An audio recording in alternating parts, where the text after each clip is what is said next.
Salut les loulous, trop contente de vous retrouver, à chaque fois c'est un réel plaisir. Alors effectivement, l'annonce du second confinement est tombée.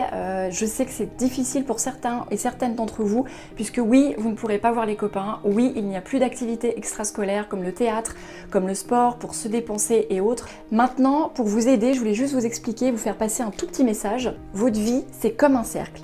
À l'extérieur de ce cercle, il y a tous les événements qui peuvent vous arriver et des événements sur lesquels vous n'avez aucun pouvoir. Donc par exemple le Covid, la maladie, le divorce de parents, les disputes, quelqu'un en face de vous, que ce soit une amie ou un adulte qui serait tout d'un coup empreint de colère et qui vous enverrait plein d'énergie négative, ça vous ne pouvez pas le maîtriser, vous ne pouvez pas le contrôler. À l'inverse, ce sur quoi vous avez un réel pouvoir, ce sont votre perception des choses et vos émotions.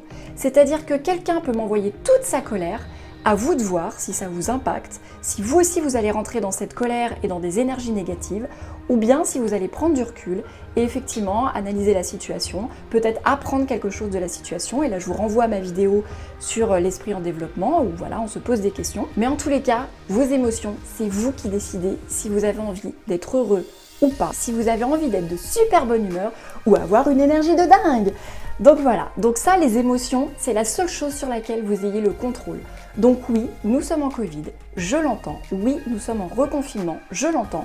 En même temps, voyons aussi ce qu'on a déjà, et la bonne nouvelle, c'est qu'on va quand même se voir, enfin la bonne nouvelle pour certains, il y en a peut-être qui auraient préféré ne plus venir au collège, mais en tous les cas, on se revoit lundi et ça c'est plutôt chouette. Profitez peut-être de ce temps, voyez si effectivement vous acceptez les choses telles qu'elles sont, sans avoir voilà, plein d'émotions qui montent, de colère ou de je ne sais quoi. Acceptez l'instant présent et vivez juste l'instant présent. Essayez de trouver des choses dans votre quotidien qui seraient super agréables pendant cette période. Voilà, donc à vous de décider où vous mettez le pouvoir. Et en attendant, je vous fais des super gros bisous.